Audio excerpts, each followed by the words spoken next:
नमस्कार। तो चलिए स्टार्ट करते हैं आज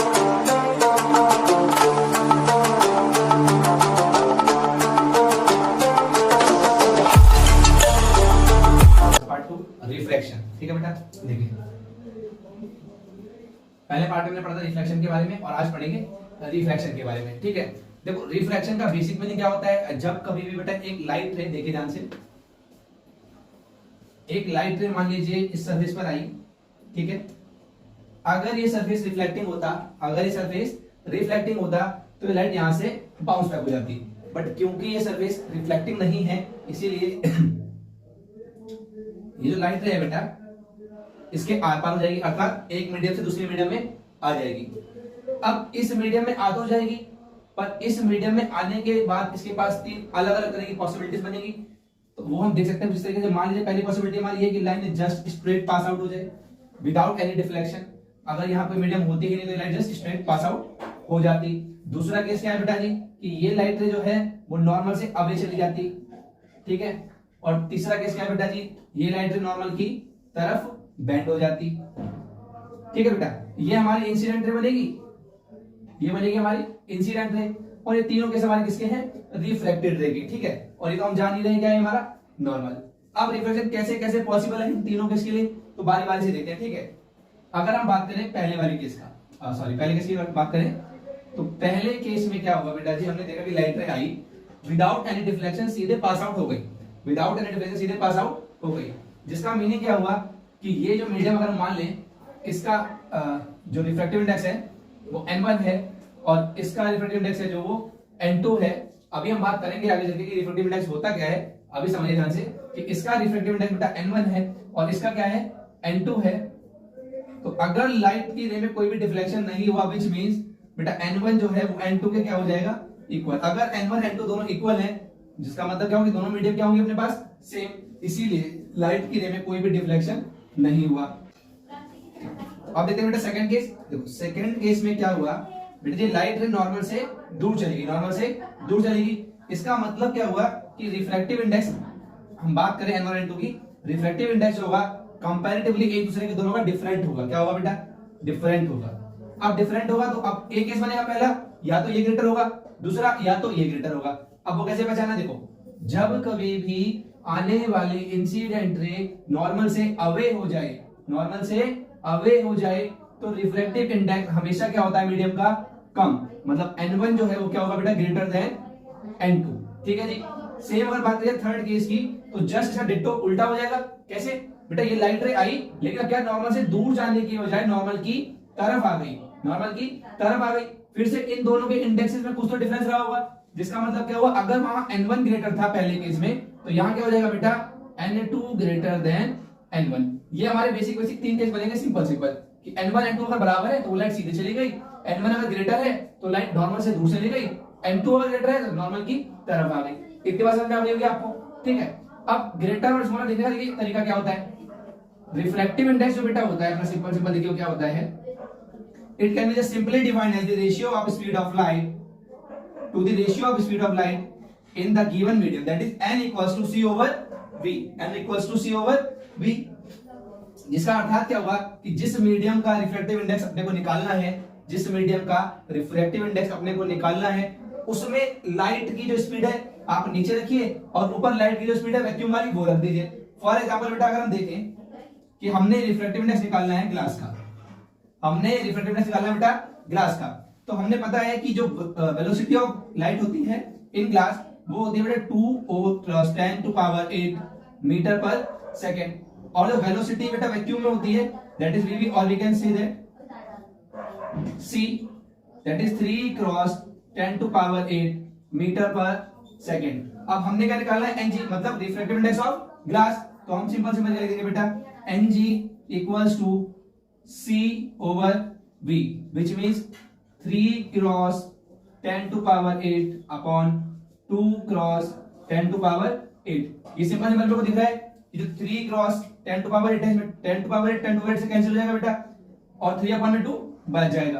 तो 3/2 बचने के बाद सिंपल मिल जाएगा बेटा 1.5, जो कि क्या होगा हमारा refractive index of glass. Refractive बात और देख लीजिए कि रिफ्रैक्टिव इंडेक्स निकालने के बाद अगर हम स्पीड का कंपैरिजन करें तो एयर का रिफ्लेक्टिव इंडेक्स बेटा कितना होता है 1, ग्लास का आया 1.5। ध्यान से देखिएगा, एयर का कितना होता है बेटा 1 और ग्लास का आया 1.5। अब ध्यान से देखिए स्पीड देखिए, लाइट की स्पीड जो वैक्यूम में है वो है 3 और जो ग्लास में है वो है 2, पर ग्लास का इंडेक्स क्या है एयर से ज्यादा, जिसका अर्थ क्या हुआ कि बेटा जो रिफ्लेक्टिव इंडेक्स होगा, यहां समझिए, जो रिफ्लेक्टिव इंडेक्स होगा, अगर मैं इसे ऐसे लिखूं कि एनजी ओवर एनए, वो हमेशा क्या होगा इसके inversely, that is VA upon में VG, which means velocity in air to the velocity in glass. ठीक है जी। अब एक बात और समझ लीजिए इसे, जो अभी बात चल रही थी हमारी कि N1 N2 इंडेक्स में हमारे निकल गए। उसके बाद देखिए मीडियम का पता लगाना पड़ेगा हमें कि कौन सी मीडियम डेंसर है और कौन सी रेयर है। तो क्योंकि लाइट की स्पीड बेटा ग्लास में कितनी है 2 क्रॉस 10 की पावर 8, एयर में कितनी है 3 क्रॉस 10 की पावर 8।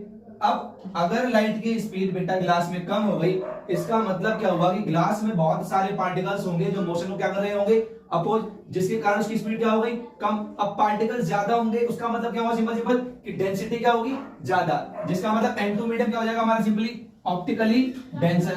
ऑप्टिकली डेंसर किस केस के लिए, थर्ड वाले केस के लिए। क्लियर है बात। तो यहां मैं थर्ड लिख देता हूं बेटा, और ये मीडियम ऑप्टिकली रेयर हो जाएगा किस केस के लिए, सेकंड केस के लिए। इतनी बात ठीक है बेटा। और फर्स्ट केस के लिए तो हम जान रहे हैं कि दोनों मीडियम का बेटा अपने सेम से, क्योंकि यहां कोई डिफ्लेक्शन हुआ ही नहीं था। तो ये सारा पार्ट है अपना रिफ्लेक्टिव इंडेक्स और रिफ्लेक्शन का। अब रिफ्लेक्शन की बात है और फिर लॉ ऑफ रिफ्लेक्शन ना पढ़े तो ये तो गलत बात हो जाएगी बेटा। तो अब देखते हैं law of refraction. Law of refraction जिसके दो पार्ट है, सिंपल देखिए, फिर से वही समझने का प्रयास कीजिए कि मान लीजिए हमने एक फेस बनाया है बेटा, इंसिडेंट रे आई, ठीक है। हम मान के चल रहे हैं N1 और N2 कि N2 जो है बेटा ग्रेटर देन N1 है, N2 जो है ग्रेटर देन N1 है, क्योंकि अगर ऐसा नहीं मानेंगे तो हमें नहीं पता कौन सा केस पॉसिबल होगा। ठीक है, उसका हमने एक नॉर्मल ड्रॉ करा बेटा। ठीक है, अब हमें पता है जो लाइट रे आएगी नॉर्मल की तरफ बेंड हो जानी है, मतलब इसे एक्चुअली में ऐसे जाना चाहिए था, बट ये ऐसे जाएगी। ठीक है, यहां पे हम बता देते हैं कि हमने जो एंगल बनाया बेटा बना एंगल आई। यहां पे जो हमारा एंगल बनाया बेटा वो क्या बना एंगल आई। वहीं पे हमारा ये वाला एंगल बनेगा नॉर्मल से, ये एंगल बनेगा बेटा हमारा आर, ये एंगल बनेगा हमारा आर। तो देखिए लॉ ऑफ रिफ्रैक्शन क्या कहता है, सिंपल कि refractive index of the given medium, ठीक है, to the product of sine of angle of incidence equal to the reflective index of the second medium to the product of sine of angle of refraction, that is n1 sin I equals to n2 sin R, or we can simply say that n2 over n1 equals to sin I upon sin R, which is also known as Snell's law। इसको बेटा जी क्या बोलते हैं अपन simply Snell's law। Simple derivation है बिल्कुल कि n1 sin I n2 sin R को अपने को इक्वल रखना है, n1 को नीचे भेजना है, sin R को नीचे लाना है, तो n2 अपॉन में n1 equal to sin I upon में sin R।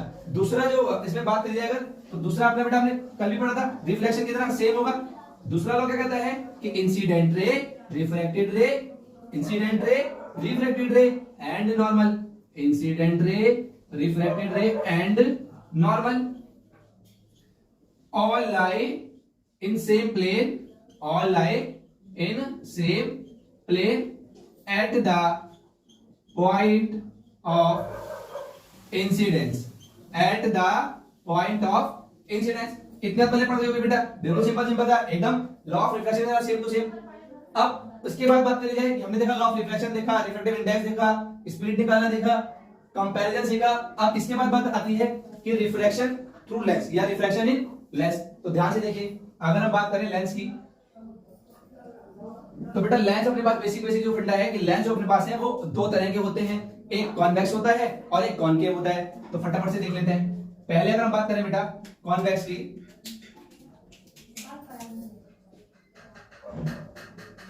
तो देखिए ध्यान से,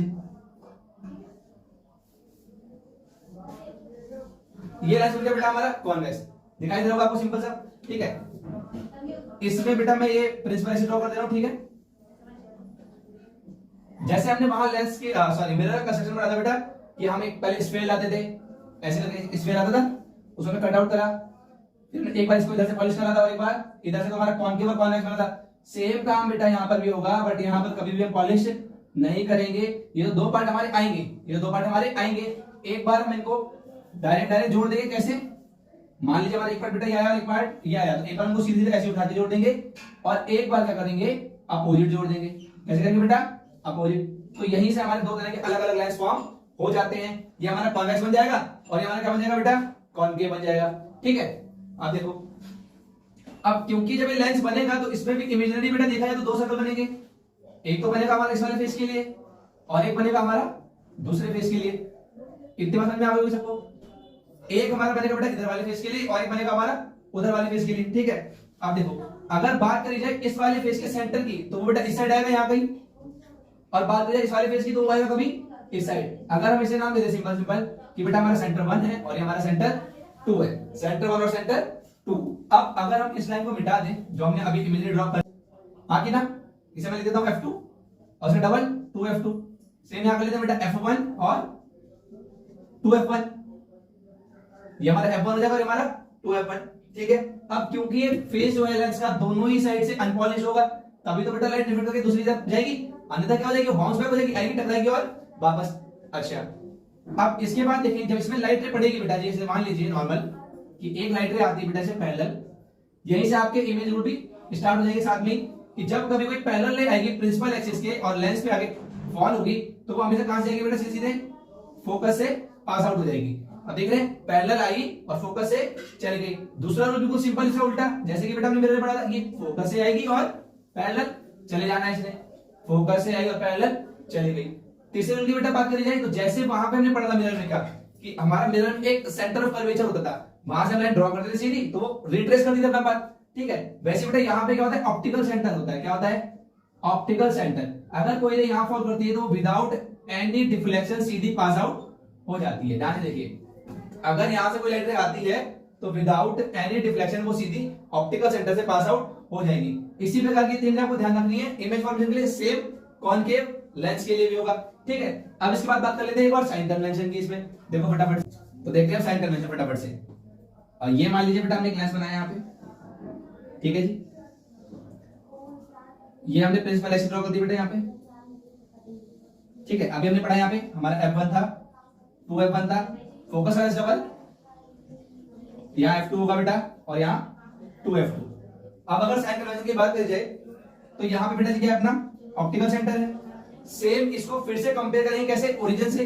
हमने कार्टेशियन पढ़ा था, ये ओरिजिन है, ये क्या है बेटा, ओरिजिन। ये वाली साइड कैसी होगी हमारी, पॉजिटिव एक्स।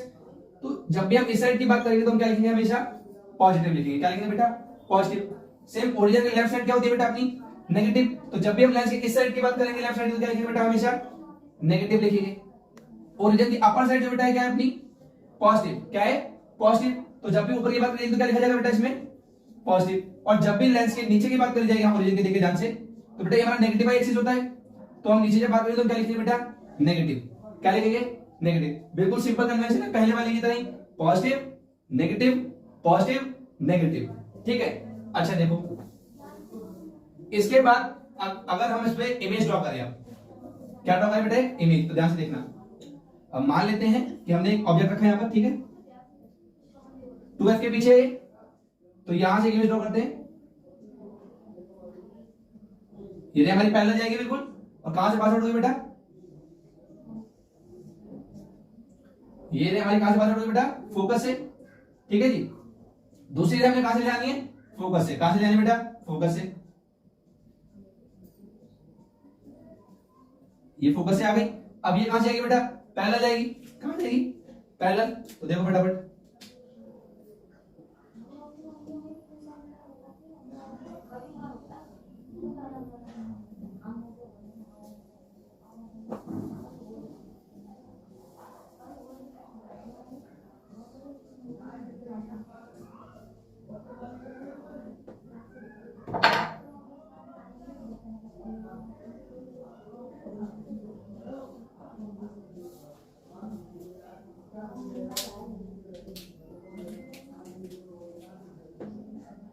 अब देखो बेटा दूसरी रे अपनी कहां जाएगी, फोकस से। ठीक है, ये चलिए बेटा फोकस से, और ये कैसे जाएगी, फॉल होने के बाद पैरेलल। तो यहां गई हमारी इमेज फाइनली फॉर्म हो जाएगी, पैरेलल गई, फोकस से गई, फोकस से गई, पैरेलल गई, और यहाँ F और 2F के बीच में इमेज फॉर्म हो गई। ठीक है, अब इसको अगर समझने का प्रयास करें कि ये जो इमेज थी, देखिए बेटा अगर यहाँ हम बात करें ऑब्जेक्ट की, किसकी बात करें, ऑब्जेक्ट की, तो बेटा ऑब्जेक्ट की जो पोजीशन है वो क्या है बेटा, हम देख सकते हैं कि behind centre of curvature, behind centre of curvature that is 2f1।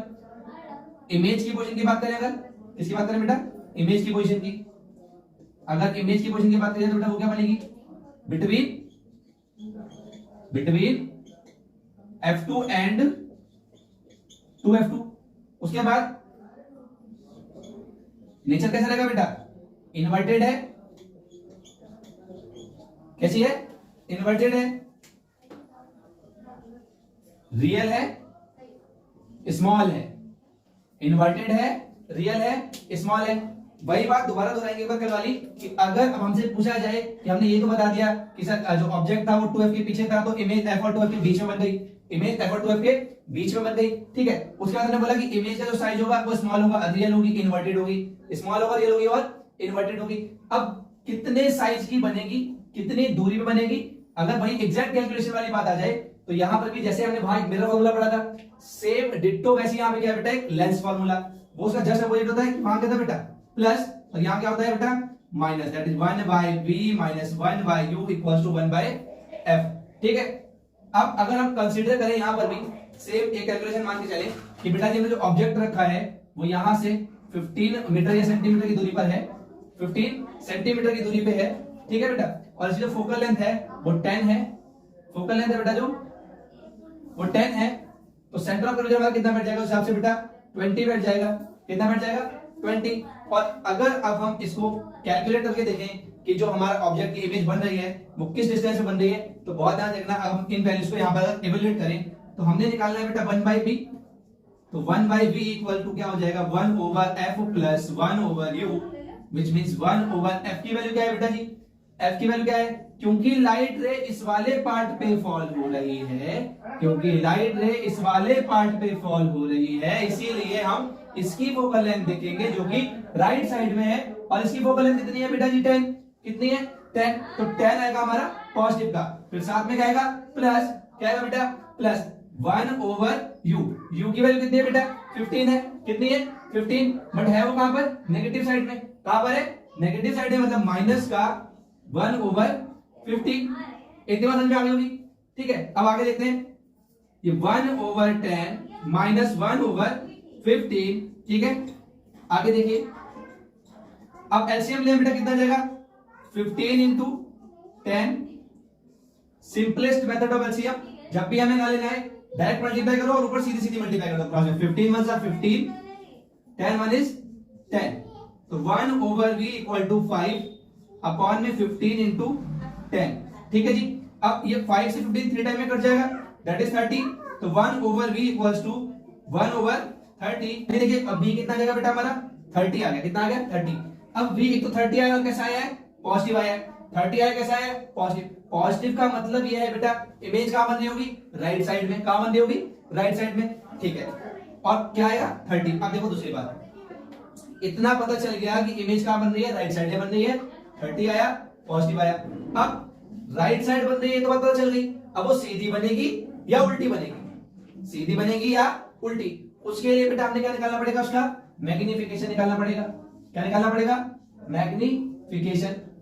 तो बेटा मैग्निफिकेशन जानते हैं अपन, सिंपल सिंपल क्या होता है बेटा, वहां पे था h प्राइम अपॉन में h सेम रहेगा, बट क्योंकि फार्मूला में यहाँ पे चेंज है बेटा 1 by v minus 1 by u है, तो यहाँ पे भी क्या हो जाएगा, मिरर में होता था हमारा क्या माइनस v अपॉन में u, तो यहाँ माइनस हट जाएगा और क्या बन जाएगा प्लस का v अपॉन में u। तो अगर बेटा मैं यहाँ मैग्निफिकेशन निकालने जाऊं तो v की वैल्यू कितनी रखेंगे 30, u की वैल्यू कितनी रखनी है बेटा 15 माइनस का, तो फाइनली हम कितना जाएगा अपना माइनस का 1 over 2।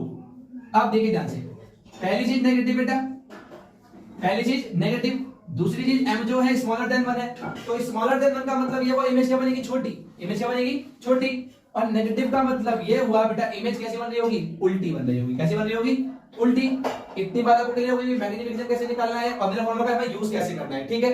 अब देखो आगे, ठीक है बेटा, तो अगली चीज जो अपनी लेंस में होती है वो क्या होती है पावर, तो देखना ध्यान से पावर,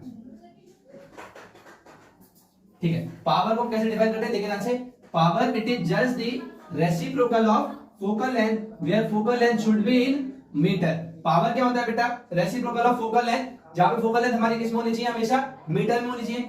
अब देखिए पावर से जनरली जो क्वेश्चन होते हैं बहुत सिंपल है, जैसे कि पहला अगर हम बात करें तो इनकी एसआई यूनिट के ऊपर, तो पावर की जो बेटा एसआई यूनिट होती है वो होती है डायोप्टर। क्या होती है, डायोप्टर, जिसे हम सिंपली कैपिटल डी से डिनोट कर देते हैं। अब पावर में फिर दो चीजें आती हैं। दूसरा क्वेश्चन जो है वो क्या है कि पावर का कॉम्बिनेशन, पावर का कॉम्बिनेशन। तो मान लीजिए अपने पास एक लेंस है बेटा पीए, जिसकी पावर है 2 डायोप्टर, कितनी है बेटा 2 डायोप्टर, और दूसरा लेंस अपने पास पीबी, जिसकी पावर है बेटा 2.5 डायोप्टर, कितनी है 2.5 डायोप्टर। तो हमने अगर नेट पावर निकालनी है तो सिंपल सिंपल क्या लगाना है कि पी नेट बराबर P1 plus P2 that is 2 dioptre plus 2.5 dioptre which means 4.5 dioptre, जो कि क्या हो जाएगी बेटा इसकी नेट पावर, क्या हो जाएगी नेट पावर इतनी। देखिए बेटा दूसरी तरह का जो क्वेश्चन होता है वो क्या होता है पावर पे, कभी कभी मैं पावर दे देते हैं दो लेंसेज की, ठीक है। मान लीजिए पीए दे दिया 2.5 डायोप्टर प्लस का, और पीबी दे दिया -2.5 डायोप्टर, ठीक है। एक पॉजिटिव में एक नेगेटिव में, और हमसे पूछते हैं लेंस का टाइप बताइए, जस्ट बाय लुकिंग। देखिए पावर को देखना है बस हमें, सिंपली पावर को देख क्या बताना है, उसका लेंस का टाइप। तो बहुत सिंपल है, अभी हमने क्या देखा कि पावर बराबर 1 में एफ, सिंपल सिंपल फॉर्मूला। अभी लेंस पढ़ के आए थे बेटा कॉन्वेक्स लेंस के लिए, किसके लिए, कॉन्वेक्स लेंस के लिए। फोकल लेंथ हमने कैसे कंसीडर करी थी बेटा, पॉजिटिव, कैसे करी थी पॉजिटिव। तो पावर भी यहां से क्या बनेगी 1 में एफ, कैसे रहेगा बेटा पॉजिटिव का, कैसे रहेगा पॉजिटिव का। तो अगर 1 में एफ पॉजिटिव का है तो पावर भी कैसी आएगी बेटा पॉजिटिव, मतलब अगर पावर पॉजिटिव तो लेंस कैसा हो जाएगा बेटा कॉन्वेक्स हो जाएगा, कैसा हो जाएगा कॉन्वेक्स। और अगर पावर नेगेटिव आई तो उसका जस्ट अपोजिट, अगर पावर नेगेटिव आई तो उसका जस्ट अपोजिट, मतलब अब लेंस कौन सा हो जाएगा बेटा कॉनकेव, कौन सा हो जाएगा बेटा लेंस कॉनकेव। इतना समझ आ गया कि हम पावर का साइन देके प्लस माइनस बता देते हैं सिंपली कि लेंस हमारा कौन सा है, कॉनकेव है या कॉन्वेक्स है, ठीक है। अब देखते हैं आखिरी चीज अपनी, एक टेबल ड्रॉ कर रहे हैं, बेहतरीन तरीके से समझने का प्रयास करना। सारी साइन कन्वेंशन एक ही टेबल में खत्म हो जाएगी। देखिए साइन कन्वेंशन, साइन कन्वेंशन जो कि हमारे लेंस मिरर दोनों के लिए है, ठीक है। तो देखो ध्यान से, पहले हम बात करें मिरर की, किसकी बात करें बेटा मिरर की। तो मिरर हमारे दो हो गए, कॉनकेव और कॉन्वेक्स, क्या हो जाएगा कॉन्वेक्स। दूसरी हमारी क्या है बेटा लेंस, क्या है लेंस हमारे दो होंगे कॉनकेव और कॉन्वेक्स और कॉन्वेक्स। तो दो हमारे लेंस हो गए और दो हमारे क्या हो गए मिरर। इसके बाद बात करेंगे तो ध्यान से देखना, हम सबसे पहले बात करेंगे बेटा यू के बारे में। यू से मतलब यहाँ पर क्या है हमारा कि ऑब्जेक्ट की पोजीशन।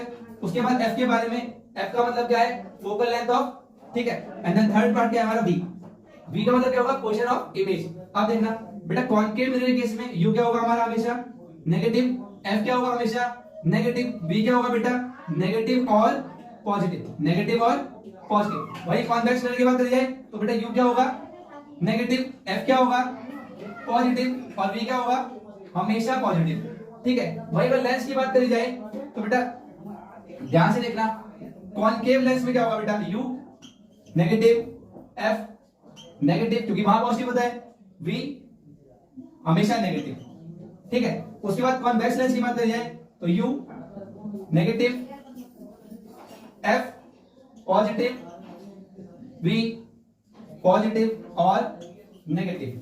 कितनी बात समझ आ गई। ये साइन कन्वेंशन क्या है हमारी लेंस और मिरर की दोनों की एक साथ। दो ट्रिक बता रहे हैं, देखिए ध्यान से। पहली बात तो U is always negative।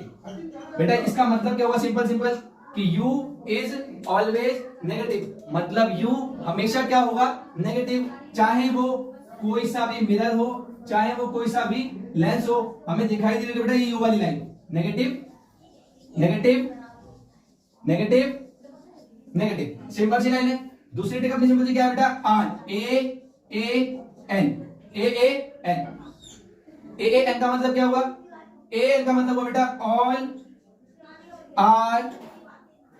All are negative, all are negative. All are negative का अर्थ क्या है और किसके लिए वो देखिए ध्यान से। ऑल आर नेगेटिव का बेसिक मीनिंग है बेटा कि ये बात दिख रही होगी आपको, एक कॉलम दिखाई दे रहा होगा जिसमें सभी चीजें क्या है नेगेटिव। जैसे कि देखिए लेंस में अपना कौन के वाला कॉलम है negative negative negative negative negative negative. इसमें सभी चीजें क्या है बेटा, नेगेटिव, और इसमें सभी चीजें क्या है, नेगेटिव। तो ये कॉलम और एक ये रो, दोनों टोटली क्या है, नेगेटिव। इन दोनों बातों से हम सिंपली ध्यान रखेंगे कि यू जो होता है बेटा हमेशा नेगेटिव आता है। किसी भी क्वेश्चन में न्यूमेरिकल में मेजर फार्मूला हो, लेस फार्मूला हो, अगर आपका यू पॉजिटिव आ गया इसका मतलब आपने कोई ना कोई इसमें गलती करिए। ठीक है, ये हमारा छोटा सा एक रिकैप रिवीजन। ठीक है बेटा, तो इसमें हमारी गलती है। उसके बाद जो हमने क्या देखा, कॉनकेव लेंस। कॉनकेव लेंस बेटा सारी हमारी क्या है, नेगेटिव। अगर इसमें कोई भी चीज पॉजिटिव आती है तब भी अपनी ही गलती है। ये अपना छोटा सा एक रिवीजन था। कल तक हमने रिफ्लेक्शन पढ़ा था, आज हमने क्या देखा बेटा, रिफ्लेक्शन। आने वाली वीडियो में अपलोड करेंगे क्या, इलेक्ट्रिसिटी और ह्यूमन आई एक साथ। ठीक।